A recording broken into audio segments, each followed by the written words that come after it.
This is 18 WJTS Inform. I'm your host, Bill Potter. We are honored to have in the studio State Senator Mark Messmer, who has joined us throughout the legislation, and last week kind of summed up what has happened with the budget in this year's legislation. But one of the big bills that went through that is part of the budget was the road funding bill, which for some people are going, okay, that's a road tax. For other people, it's going road funding. I guess it depends on where you are. But a bill has been passed, and we'll see a little change there in July, but it's for the better. Is that correct? Absolutely. It's really long overdue. The last adjustment to the fuel tax, and it's a per gallon tax, was 15, 16 years ago, and they haven't adjusted it since. And in the meantime, the federal government has required higher mileage standards by all vehicles. I mean, from passenger cars to big trucks, everything in between. So with the same per gallon collection and less gallons consumed because of higher efficiency standards of all vehicles, there's been from that point on a steady decline per year in total dollars and real dollars, inflation adjusted dollars, a pretty significant drop in what that we were at 18 cents a gallon and have been for a long time.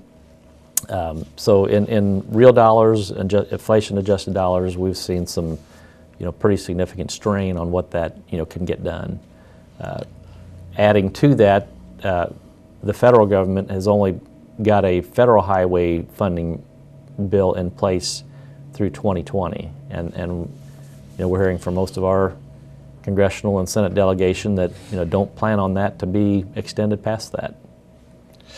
So we're really kind of setting the stage for the state to just totally fund all of our road work going forward, and could very likely be in that scenario come 2020. Now, one thing about this tax, it's 10 cents per gallon. And some people may go, it's based on how much the gas price is. So when gas prices go up, they're getting more tax money. That's not the case. Yeah, correct. Right? It's just a per gallon rate. And so on July 1, you'll see prices change that day. But I mean, how many times per week do you see prices go up 5 or 10 cents throughout the year? I mean, it's really still driven primarily on the price of per barrel of oil. I mean, it still be the heavy dictator of that. But that 10 cents a gallon adjustment, if for a person who drives 12,000 miles a year, which is kind of the standard average by consumer, that'll equate to about $5 to $6 per month. Okay. And throughout the year, and really prior to session and last year, when the House started talking about raising it, then the number one comment I heard from folks was not necessarily don't raise it, but whatever you raise, please be sure it gets spent on the roads. And that commitment is there. We've spent, in addition to what the 18 cents per gallon has raised, we've put $500 to $600 million, per year of general fund money, into the road budget for the last 4 to 6 years. I mean, I know 2 budget cycles for sure, and probably going back 3, that we've had to put in money from the general fund, which is your income tax and sales tax, that to try to supplement what the fuel excise tax per gallon had been short. So it's not going to be hard to commit all of that money, to the roads. And along with the 10 cents per gallon, we did add a $150 per electric car fee and a $50 per hybrid car fee, and then $15 per vehicle. And all of that money for the $15 per vehicle, the $50 hybrid fee in addition, and the electric car fee, all of that money will go to support local road spending for your cities, towns, and counties. They will get 100% of that. Okay, so when I go and I get my license plate, that's when that $15 is going to be added. Yep. I know that $15 is coming to Du Bois County. It is coming to Du Bois County. Okay. 100% of that. We looked at how can we, and of the 10 cents per gallon that we're adding, currently of the 18 cents, 55% of that goes to the state, 45% goes to the locals.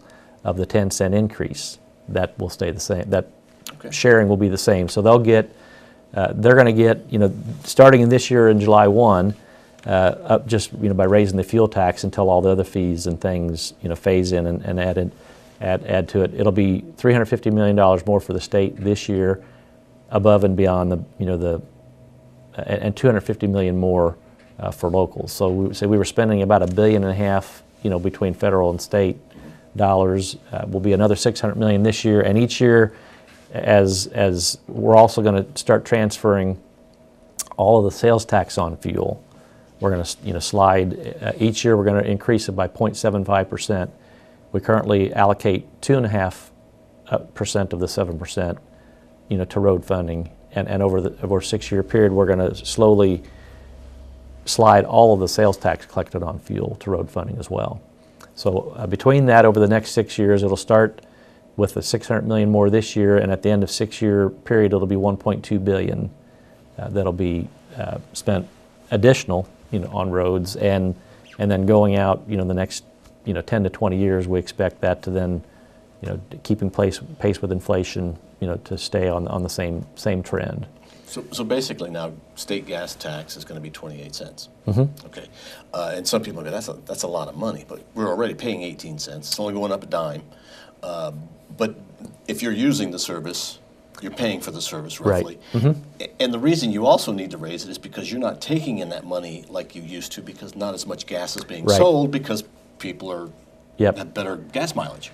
And the end of the end of the current increases in highway efficiency rates at the federal government. I mean, that 6-year period will be the end of their increases in what they call CAFE standards as well. So at that point, and that doesn't mean technology can't change, and doesn't mean other things might not come into the mix on other fuels, and who knows what technology will bring us. But at least at that point, the CAFE standards aren't expected to go up per gallon, mile per gallon on vehicles, farther than that. But at the end of that 6-year period, then we'll have to monitor, changes in technology and CAFE standards. But that'll put us on track when the CAFE standards have quit their increases, and our consumption per gallon, should stop, tailing off. We should be at a sustainable level then. Now, wasn't there talk of there being a cigarette tax to do road funding, and that was pulled out? Yeah, the House. What was the reason for that? Well, it really it seemed illogical to increase cigarette taxes to pay for roads. I'm not going to say at some point in the future there might not be a cigarette tax increase, but we won't do anything with that. If we see the federal government changing their Medicaid reimbursements, and we've got if they would change their reimbursement rates to the points that they're projecting now, we could have in the range of a $500 billion funding gap to cover. And if we do something on cigarette taxes, it's going to be tied to medical expenses. Which would make sense. That makes sense. It didn't make any sense to transfer dollars in the budget, through a cigarette tax increase to pay for roads. Was there really much opposition to a tax increase? Really very little. The main concern I heard, and it was a very legitimate concern, if you raise it, please spend it on the roads, and that will happen. And this will put us on track to get our, local and state roads and bridges. I guess the normal statistical measure of if things are in good shape is 95% of your bridges and roads are in, good or better condition. And right now we're probably 92, 91% of our roads are in good or better condition. So we've got some makeup to catch up on locally, countywide. There's probably more county bridges than there are state bridges, but everybody's got some catching up to do on that, and this will set the stage to allow, over time to get us back into good shape on all of our maintenance, and it'll allow funding for.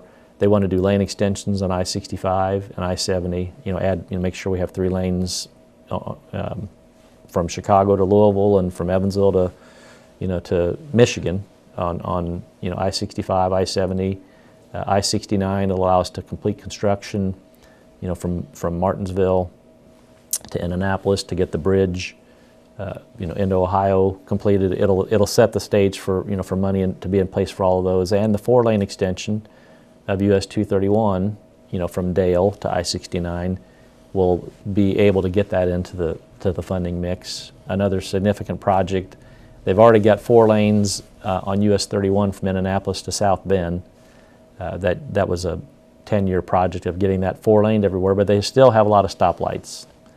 So to be able to get overpasses and ramps and to get that to where it's interstate grade, even if it's not an interstate, to make that a smoother transportation route as well. How is it determined how much money a county gets from the state gas tax? It's based on population. Okay. So I mean, they'll take the 6.5 million Hoosiers, and that fuel tax is then broken down to what they call per capita. So it's a per person, funding mechanism that flows to either if you're within the city gets a part of it, the county gets a part of it, but everybody's budgets are broken down by per person. I don't know if there's more you want to say about the road funding, but if that not, covers the big items of it. So and really puts us in a pretty good spot. One part of the road funding bill is the community crossings program that we started last year. We had it last year and this year to the communities could apply for a grant, for additional road funding from the state. We had $100 million per year that we were allocating to that. We're going to double that to $200 million per year. And for counties under 50,000, they only have to have a 25% match. The last 2 budget cycles, it's been, all of them in my district. Okay.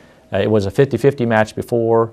On the small counties, they're going to drop that to 75-25 match. So that's a big win for all of ours. I mean, Huntingburg, did some nice projects. I think all of the communities in our area got, $1 million per community. The county got $1 million.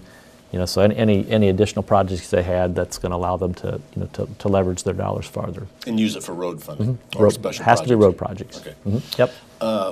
What happened? We got a few more minutes. Okay. Tell me about some other bills that you thought were of significance. Well, some of the more interesting ones, things that catch the state news folks' attention. One, we've always had a constitutional prohibition of going into debt, but we've never had a constitutional amendment to have a balanced budget.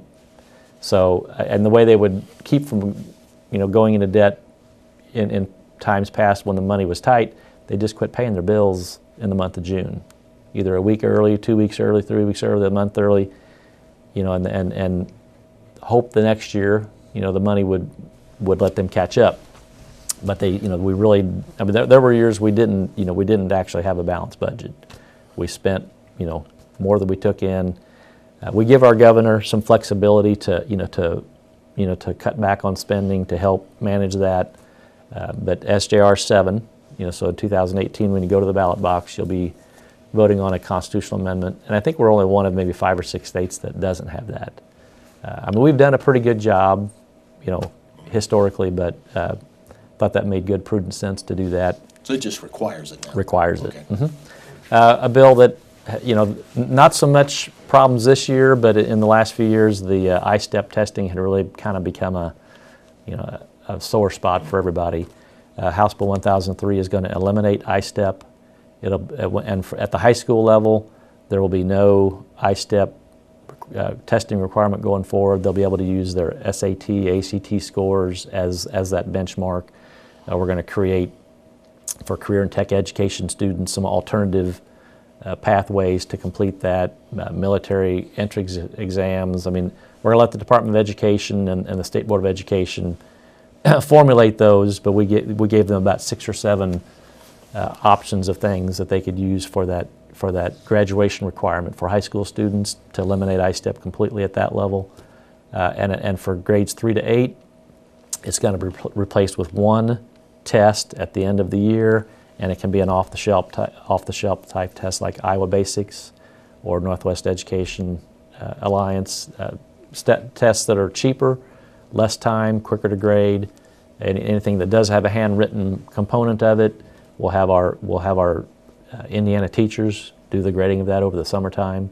But it'll cut down the amount of testing. It'll make the testing less expensive, less burdensome, and we have to have I-STEP one more year, because once we start that, then you got to get your testing companies lined up and So 2018 will be the last time that time. we do ISTEP, and then 2019, or the year of 18 to 19, I guess. I mean, things went a lot better this year. You know, being in our second year with our new testing company, it was immensely better. But it's still, you know, what can we do to simplify the process to spend less time on standardized tests and more time teaching? So that was good. Take one more, Bill. One more, okay. Senate Bill 198, it's career and tech education programming. And it's been an emphasis of mine my entire time in the legislature. What can we do to get more emphasis on career and tech education for our high school kids? Right, because college isn't right for everybody. Not for everybody, it's not. And starting about 3 years ago, Department of Workforce Development did a lot of analytical testing, studies of where are the high demand, high paying, high tech careers. Where's the demand for the jobs? Where are we coming up short? And part of this it'll be worked with Steve Braun, a Jasper native, and now is the head of DWD. He's been the spearhead of all that. Done a really nice job of getting the analysis done of where we need to be focusing our attention. And this coming year, there'll be 15 schools that'll be a test program of what we're going to call a career pathways test for our 8th grade kids, to let them match their skill set to where those high demand jobs are, and then we're going to incentivize in our high schools when you offer high demand, high pay career tech education money or courses, you're going to get more money. Instead of having $400 per kid, no matter what the course was, we're going to incentivize. It'll be $675 per student, for high demand, high paying career programs you put in place. $400 per student for ones that they consider moderate, and $200 per kid for low skill, low pay, low demand career and tech education programs. So we're going to try to incentivize the development of that. We're going to work with Department of Workforce Development, with Department of Education to hone those programs in and get those and more money to do that. Am I losing my mind, or are we going back to what it was like when I was in high school? More or less. Because I can remember SHOP and Home Ec, which were great programs. Yeah. Yeah. Okay. Yep. So that to me that was a big deal. Okay. Yeah. Senator, thank you very much. You're welcome. welcome. We'll have you back throughout the summer talking about things that are going on. And okay. I guess watch for State Senator Mark Messmer in a local parade near you playing the trumpet. Senator, thank you so much. You're very welcome. My pleasure. It's been a pleasure. Thank you for watching WJTS Inform. We are local people watching local people.